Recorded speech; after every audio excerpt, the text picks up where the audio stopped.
Hello friends, welcome back to MakeBix YouTube channel. Last minute exam preparation tips. இன்னைக்கு இந்த டாபிக்ல என்ன subject பார்க்க போறோம் அப்படின்னா ரெகுலேஷன் 2013ல வரக்கூடிய 4th year 8th semester ஒரே ஒரு mechanical core paper MG6863 engineering economics. இந்த சப்ஜெக்டை எக்ஸாமுக்கு எப்படி ப்ரிப்பேர் பண்றது, எக்ஸாம்ல எப்படி ப்ரெசென்ட் பண்றது, அதான் எனக்கு வீடியோல பார்க்க போறோம்.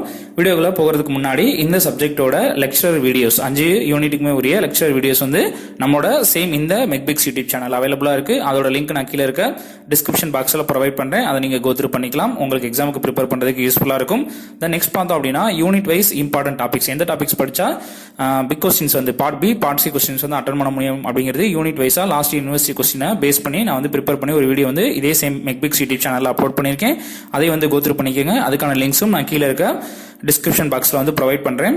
தென் நெக்ஸ்ட் வந்து பார்த்தோம் அப்படின்னா part A part B part சில என்னென்ன மாதிரி கொஸ்டின்ஸ் வரும் அப்படின்னு நம்மளுக்கு தெரிஞ்சுக்கணும். அதான் வந்து ரொம்ப இம்பார்ட்டன்ட். ஸோ அதுக்கான ஒரு வீடியோவும் வந்து கொஸ்டின் பேங்கா ப்ரிப்பேர் பண்ணி நம்மளோட சேம் இந்த மெக்பிக்ஸ் யூடியூப் சேனல் அப்லோட் பண்ணியிருக்கேன்.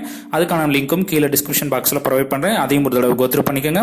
தென் இந்த எக்ஸாம்ல என்ன மாதிரி கொஸ்டின்ஸ் வரலாம் அப்படிங்கிறதுக்கான மாடல் கொஸ்டின் செட் ஒரு 30 to 35 கொஸ்டின்ஸ் இருக்கிற மாதிரி ஒரு model question set, possible question set வந்து கிரியேட் பண்ணி நம்மளோட www.mekbix.com இந்த வெப்சைட்ல வந்துட்டு நான் அப்லோட் பண்ணியிருக்கேன். ஸோ அதுக்கான லிங்கும் கீழே டிஸ்கிரிப்ஷன் பாக்ஸ்ல ப்ரொவைட் பண்றேன். நீங்க அதையும் கோ த்ரூ பண்ணிக்கோங்க. கண்டிப்பா இது உங்களுக்கு யூஸ்ஃபுல்லா இருக்கும். ஸோ இது எல்லாம் கோ த்ரூ பண்ணிட்டு நெக்ஸ்ட் வந்துட்டு இந்த வீடியோ பார்க்க ஆரம்பிச்சிங்க அப்படின்னா உங்களுக்கு வந்து ரொம்ப யூஸ்ஃபுல்லாக இருக்கும். ஸோ இப்போ நம்ம என்ன பார்க்க போறோம் அப்படின்னா ஃபர்ஸ்ட் இந்த இன்ஜினியர் எக்கனாமிக்ஸ் வந்துட்டு என்ன ஆர்டரில் வந்து ப்ரிப்பேர் பண்ணலாம் அப்படிங்கிறது. ஏன்னா வந்துட்டு ஆர்டர் வந்துட்டு ஒரு சில யூனிட்ஸ் வந்துட்டு பார்த்தோம் அப்படின்னா கஷ்டமாக இருக்கும், ஒரு சில யூனிட்ஸ் வந்து ஈஸியாக இருக்கும். ஸோ அதை பேஸ் பண்ணி நான் ஆர்டர் வந்து சிலபஸில் கொடுத்துருக்க ஆர்டர் இல்லாமல் கொஞ்சம் ரீஅரேஞ்ச் பண்ணி சொல்ல போகிறேன். ஸோ அதை ஃபர்ஸ்ட் வந்து பார்த்துக்கோங்க. ஸோ எடுத்தோன்னா ஃபர்ஸ்ட் எந்த யூனிட் படிக்கலாம் அப்படின்னா யூனிட் 5 படிச்சுக்கோங்க. ஏன்னா யூனிட் 5 பார்த்தீங்க அப்படின்னா மொத்தம் 3 ஸ்பிளிட் அப் இருக்கு. இதில் ஃபர்ஸ்ட் வந்துட்டு டிப்ரிசியேஷன் அப்படிங்கிறது. டிப்ரிசியேஷன் பார்த்தீங்க அப்படின்னா ரொம்ப சிம்பிள், 5 மெத்தட்ஸ் இருக்கு. இருக்கிற ஃபார்முலாஸ் ஈஸி. ஸோ அது படிக்கிறதுக்கு ஈஸியா இருக்கும், ப்ராப்ளம் வந்து அட்டன் பண்ணுறதுக்கு ஈஸியா இருக்கும். இதுல இருந்து மட்டும் தான் ப்ராப்ளம் வரும். ஸோ அதை நல்லா பார்த்துக்கோங்க. தென் செகண்ட் ஒன் பார்த்தோம் அப்படின்னா எவாலுவேஷன் ஆஃப் பப்ளிக் ஆல்டர்னேட்டிவ் அப்படிங்கிறது. ஸோ இதுல இருந்து ப்ராப்ளம்ஸ் கேட்பாங்க. ஸோ இந்த ப்ராப்ளம் பார்த்தீங்கன்னா ரொம்ப ஈஸியாக தான் இருக்கும். ஸோ தேர்ட் பார்த்தீங்கன்னா இன்ஃப்ளேஷன். இந்த இன்ஃப்ளேஷன் வந்து பார்த்தீங்க அப்படின்னா தியரி கொஸ்டின் மட்டும் தான் கேட்குறாங்க. ஸோ இந்த யூனிட் வந்து படிக்கிறதுக்கு வந்து ரொம்ப ரொம்ப ஈஸியாக இருக்கும். நீங்கள் டிப்ரிசியேஷன் மட்டும் நல்லா படிச்சா போதும். மற்ற 2 இதுலேருந்தும் பார்ட் பியில் 15th கொஸ்டின்ல வந்துட்டு ப்ராப்ளம் வந்து கேட்கறதுல எவல்யூஷன் பப்ளிக் ஆல்டர்னேட்டிவ் பார்த்தோம் அப்படின்னா அப்ளிகேஷன் கொஸ்டின்ல கேட்கறதுக்கு தான் சான்சஸ் இருக்கு. ஸோ கண்டிப்பாக இதுல இருந்து ஒரு கொஸ்டின் வந்து ஈஸியாக நம்மளால அட்டன் பண்ண முடியும். ஸோ யூனிட் 5 வந்து ஃபர்ஸ்டா படிச்சுக்கோங்க. தென் இதுக்கப்புறம் எது சார் படிக்கலாம் அப்படின்னு பார்த்தீங்க அப்படின்னா யூனிட் 2 பார்த்தோம் அப்படின்னா மேக் ஆர் பை டிசிஷன் இதுல இருந்து ப்ராப்ளம் வரும். வேல்யூ இன்ஜினியரிங் வந்துட்டு பார்த்தோம் அப்படின்னா ஃபுல்லா தியரி தான், அதனால படிச்சுக்கோங்க. தென் அதுல ஒரு 8 இன்ட்ரெஸ்ட் ஃபார்முலா இருக்கு. அந்த 8 இன்ட்ரெஸ்ட் ஃபார்முலாமே ரொம்ப ஈஸியானது தான். இந்த 8 இன்ட்ரெஸ்ட் ஃபார்முலா நீங்க லேர்ன் பண்ணா மட்டும்தான் யூனிட் 3யும் யூனிட் 4ம் நம்மளால கம்ப்ளீட்டா அட்டன் பண்ண முடியும். இதுல நம்ம வந்துட்டு கோட்டை விட்டுட்டோம் அப்படின்னா கண்டிப்பா அது படிக்க முடியாது.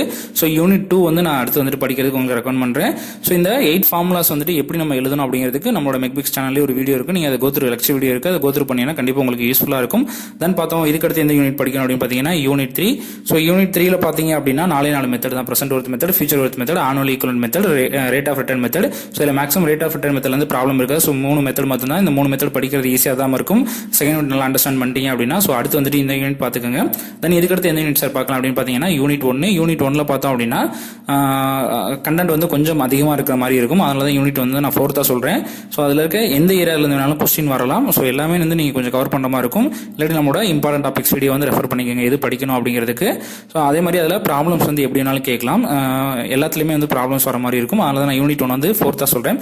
தென் யூனிட் 5 லாஸ்ட்டாக வந்துட்டு எது படிக்கலாம் அப்படின்னு பார்த்தோம் அப்படின்னா 5th ஒன்னா யூனிட் 4. ஏன்னா யூனிட் 4 வந்து பார்த்தீங்க அப்படின்னா கொஞ்சம் வந்து கஷ்டமான ப்ராப்ளம் வந்து நீங்கள் கால்குலேட் பண்ணுறது பார்த்தீங்கன்னா டேபிளேஷன் போட்டு கொஞ்சம் பெருசாக கால்குலேட் பண்ணணும், கொஞ்சம் டைம் எடுக்கிறது.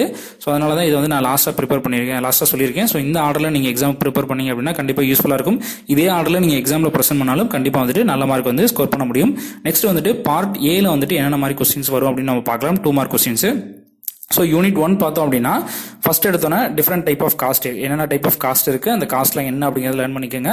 கண்டிப்பாக இது வந்து ஒரு 2 மார்க் வரதுக்கான சான்சஸ் உண்டு. தென் இதுக்கடுத்து பிரேக் ஈவன் அனாலிசிஸ் என்ன, பிரேக் ஈவன் பாயிண்ட்னா என்ன, கான்ட்ரிபியூஷன் என்ன, பிவி ரேஷியோனா என்ன, இது எல்லாமே படிச்சுக்கோங்க. Then elementary of economic analysis, process செலெக்ஷன்னா என்ன, ப்ராடக்ட் செலெக்ஷன்னா என்ன, இதெல்லாம் வந்துட்டு கோ த்ரூ பண்ணி வச்சுக்கோங்க.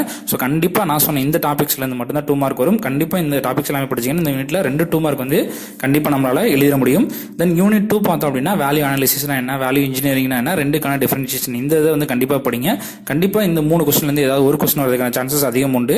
தென் நெக்ஸ்ட் பார்த்தோம் அப்படின்னா 8 இன்ட்ரெஸ்ட் ஃபார்முலாஸ் இருக்குல்ல, அந்த 8 இன்ட்ரெஸ்ட் ஃபார்முலாவில் ஏதாவது ஒரு இன்ட்ரெஸ்ட் ஃபார்முலா பற்றியோ இல்லை அந்த இன்ட்ரெஸ்ட் ஃபார்முலாவில் இருக்க ஃபேக்டர் பற்றியோ வந்துட்டு கேட்பாங்க. ஸோ இந்த எயிட் இன்ட்ரெஸ்ட் ஃபார்முலாவும் அதோட ஃபேக்டர்ஸும் வந்து நல்லா பார்த்து வச்சுக்கோங்க. இது வந்து ரொம்ப இம்பார்ட்டன்ட் யூனிட் 2. தென் யூனிட் 3ல பார்த்தோம் அப்படின்னா 4 method, present worth method, future worth method, annual equivalent method, rate of return method. இந்த 4 மெத்தட்னா வாட் இஸ் மீன் பை என்னன்னு படிச்சுக்கோங்க. Then rate of return method வந்துட்டு டிஃப்ரெண்ட் டைப்ஸ் இருக்குது, அது படிச்சுக்கோங்க. ஃப்ரீக்வெண்ட் யூனிவர்சிட்டியில் கேட்டிருக்காங்க. Then revenue dominated cash flow டயக்ராம்னா என்ன, காஸ்ட் டாமினேட்டட் கேஷ் ஃப்ளோ டயக்ராம்னா என்ன. இந்த 7 டாபிக் தான் வந்து நம்மளுக்கு மொத்தமாகவே 4 topic. Then rate of return மெத்தடோட 2, ரெவன்யூ டாமினேட்டட், கேஷ் டாமினேட்டட், மொத்தம் 7 2 மார்க் தான். இந்த 7 2 மார்க்லேருந்து 2 2 மார்க் வரதுக்கான சான்சஸ் அதிகம். ஸோ இந்த 7 2 மார்க்கையும் படிக்காம எக்ஸாமுக்கு போயிடாதீங்க. தென் யூனிட் 4ல பார்த்தோம் அப்படின்னா what is mean by maintenance, type of maintenance என்ன, அந்த ஒவ்வொரு மெயின்டெனன்ஸையும் டீட்டெயிலாக படிச்சுக்கோங்க. Then what is mean by type of replacement problem என்னங்கிறத படிச்சுக்கோங்க. தென் ரீப்ளேஸ்மெண்ட் அனாலிசிஸ்னா என்னன்னு சொல்லி படிச்சுக்கோங்க. Then what is mean by economic life of an asset அப்படிங்கிறத கேட்டாங்கன்னா எழுதுற மாதிரி படிச்சுக்கோங்க. ஸோ இந்த ஏரியாவில் இருந்து மட்டும் 2 மார்க்ஸ் வரும். ஸோ கண்டிப்பாக இது படிச்சீங்கன்னா 2 மார்க் அட்டன் பண்ண முடியும். தென் யூனிட் 5ல 2 மார்க் எப்படி இருக்கும் அப்படின்னா what is mean by depreciation, what are the types of depreciation, what is mean by book value, what is mean by BC ratio, இல்லைன்னா டிஃபைன் பிசி ரேஷியோ. தென் லாஸ்ட்டாக வந்துட்டு what is mean by inflation, அந்த இன்ஃப்ளேஷனில் types இருக்கு சரிங்களா, அந்த types வந்துட்டு maybe problem கேட்கலாம், அதை லைட்டாக டச் அப் பண்ணிக்கோங்க. தென் what is the procedure to control, 3 step மட்டும் தான் வந்துட்டு ரெஃபரன்ஸ் புக்கில் வந்து கொடுத்துருப்பாங்க. ஸோ அந்த 3 ஸ்டெப் 2 மார்க்கில் கூட கேட்குற சான்ஸ் உண்டு. ஸோ இதை மட்டும் கோத்ரூ பண்ணிக்கோங்க. நான் ஏறக்குறைய வந்துட்டு எவ்வளோ சொல்லியிருப்பேன் அப்படின்னா ஒரு 20 to 22 மார்க்ஸ் கிட்ட நான் இப்போ உங்களுக்கு டிக்டேட் பண்ணியிருக்கேன்.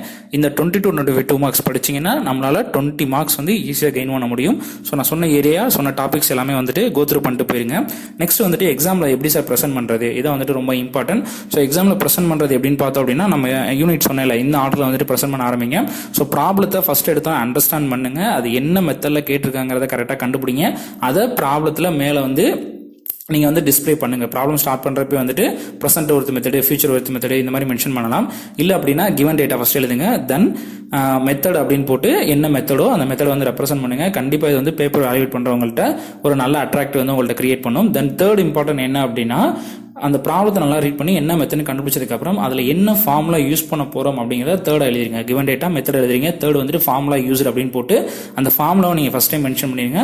அதுக்கப்புறம் சொல்யூஷன் போட்டு சொல்யூஷன் சால்வ் பண்ணுங்க. தென் லாஸ்ட்டாக எக்கனாமிக்ஸ் பொறுத்தவரைக்கும் கண்டிப்பாக ஒன்று டிசிஷன் இல்லாட்டி ரிசல்ட், இந்த 2 இது வந்து கண்டிப்பாக எழுதி ஆகணும். டிசிஷன் ஆல்டர்னேட்டிவ் வந்து கம்பேர் பண்ணி கேட்குறாங்க அப்படின்னா டிசிஷன் எடுத்து எழுதணும். இல்லை ஒரு ப்ராப்ளத்தில் 4 டேர்ம்ஸ் கொடுத்தது 4 டேர்ம்ஸ் வந்து இப்போ கான்ட்ரிபியூஷன் என்ன பிவி ரேஷியோ இதை கண்டுபிடிங்க அப்படின்னா லாஸ்ட்டாக ரிசல்ட் எடுத்துறப்ப கான்ட்ரிபியூஷன் பிவி ரேஷியோ நீங்கள் வந்து எடுத்து எழுதியே ஆகணும்.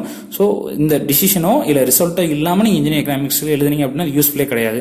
அதுவும் ஆல்டர்னேட்டிவ் கம்பேரிசன் கேட்குறாங்க அப்படின்னா நீங்கள் ஃபைனலாக டிசிஷன் எழுதினா தான் கம்ப்ளீட் மார்க் வரும். நீங்கள் சால்வ் பண்ணால் கண்டிப்பாக மார்க் வந்துட்டு வராது. நீங்கள் சால்வ் பண்ணி எவ்வளோ தான் கரெக்டாக சால்வ் பண்ணாலும் 5 to 6 மார்க்ஸ் தான் கொடுப்பாங்க. நீங்கள் டிசிஷன் எடுத்து எழுதினா மட்டும்தான் 10 மார்க்கோ 12 மார்க்கோ வந்துட்டு ப்ரொவைட் பண்ண முடியும். ஸோ இதில் நீங்கள் கேர்ஃபுல்லாக இருக்கணும் சரிங்களா. ஸோ அதே மாதிரியே நம்ம எக்கனாமிக்ஸ் பொறுத்த வரைக்கும் எல்லா ப்ராப்ளமே பார்த்தீங்க அப்படின்னா மிஞ்சி போனால் 1.5 பேஜ் இல்லை ஒரு பேஜ்லேயே முடிகிற மாதிரி ப்ராப்ளம்ஸ் தான் நம்ம நிறையா இருக்குது. பட் நீங்கள் அப்படி முடிக்கக்கூடாது சரிங்களா. ஏன்னா நீங்கள் கொஞ்சம் வந்து பேஜை வந்து எலாபரேட் பண்ணி காமிக்கணும். ஸோ நான் சொன்ன ஆர்டரை ஃபாலோ பண்ணுங்கள். ஃபஸ்ட்டு கிவன் டேட்டா வந்து கம்ப்ளீட்டாக எடுத்து எழுதுங்க. என்ன மெத்தட், இப்போ ஃபியூச்சர் ஒர்த் மெத்தடா, ப்ரெசென்ட் ஒர்த் மெத்தடா, இல்லை என்ன இன்ட்ரெஸ்ட் ஃபார்முலா கேட்குறாங்க, இதெல்லாம் நல்லா அந்த மெத்தட் வந்து சூஸ் பண்ணி அந்த மெத்தடில் வந்து ஹைலைட் பண்ணி காமிச்சிருக்கு. இப்போ மெத்தட்லேயே வந்துட்டு இப்போ present worth method, future worth மெத்தட்னா அதில் அது என்ன ரெவன்யூ டாமினேட்டடா காஸ்ட் டாமினேட்டடா அது வந்து எழுத ட்ரா பண்ணுங்க.